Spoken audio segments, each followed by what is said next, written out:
Hey, second grade, ready for your next art lesson?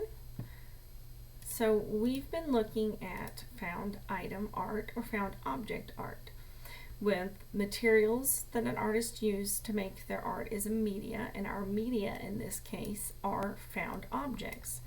Found objects means artwork that you found, or artwork out of objects that you found. So just a quick look through all of the other kinds, the things that we've been doing. We started off with our face, and here were some good student examples.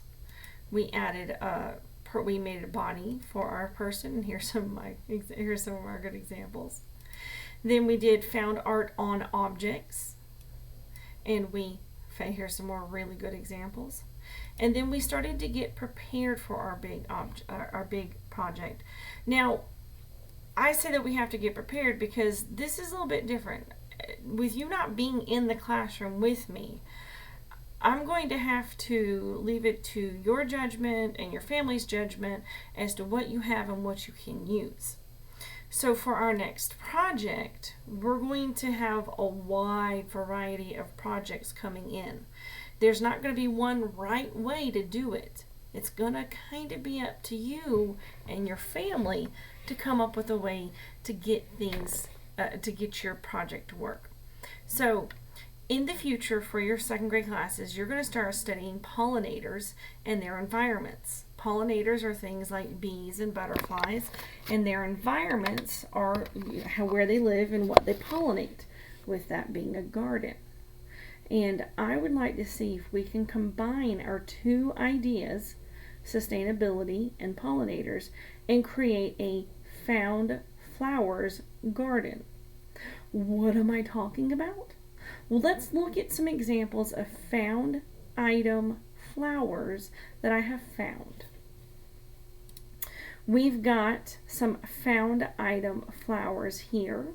These do look like they were mostly made out of fabric or some wallpaper scraps, things like that. This is a perfectly fine way to make a flower.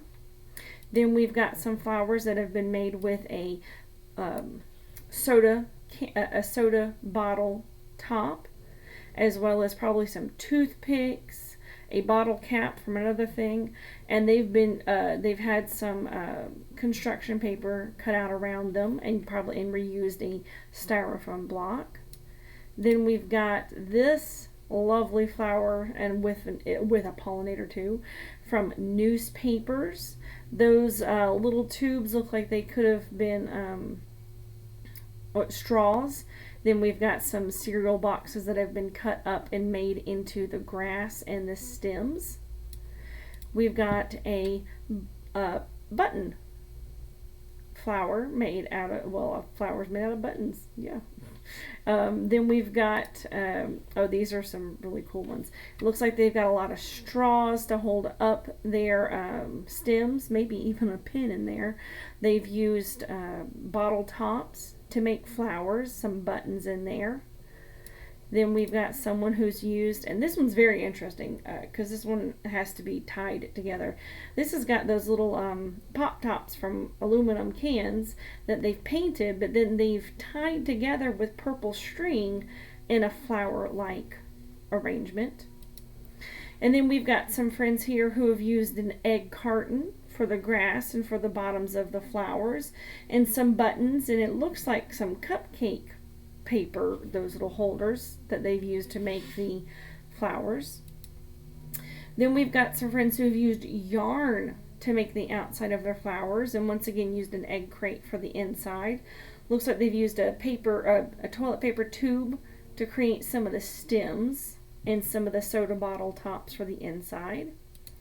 Now, this is someone who used paint and the actual soda bottles to create them.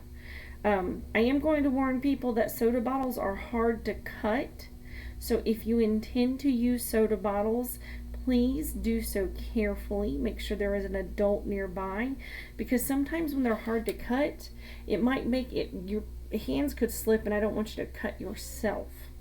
But they've also used an old mirror. Again, please be careful. That could be very sharp. But they've used theirs to cut some flowers and make a vase.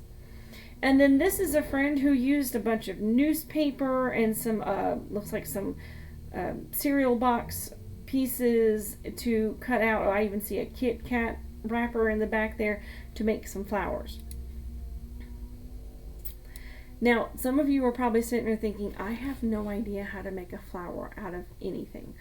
I want you to explore things. I want you to try, give it a try. Look back through the pictures. See if there's anything in there that you think you looked at and you said, oh, I can do that. Do it. Give it a try. I want to see what you guys can come up with, because again, this is a little bit different with me being here and you being at home. It's going to be a little hard for me to give you the one-on-one input. I'm curious to see what you can come up with. Last week I asked you to look for your supplies, so you know what kind of supplies that you have. In fact, it seems like a lot of people have soda pop or soda bottle tops. Brown paper bags was something that I saw a lot of. A lot of people have some kind of paper towel tubes. So those are the kinds of things that you can use. You can cut out, cereal boxes, of course. So you can cut out cereal boxes. You don't have to paint or color something. A cereal box alone can have a lot of really interesting colors to use. So I'd like to see what kind of flower you make this week. It does need to be the kind of flower that can stand up on its own. It's not something that we want to take apart. I want you to be able to bring it in when we come back to school so we can make a flower garden. But I'm getting a little ahead of myself. Right now, I want to see what kind of flower you could make. Okay? Thank you.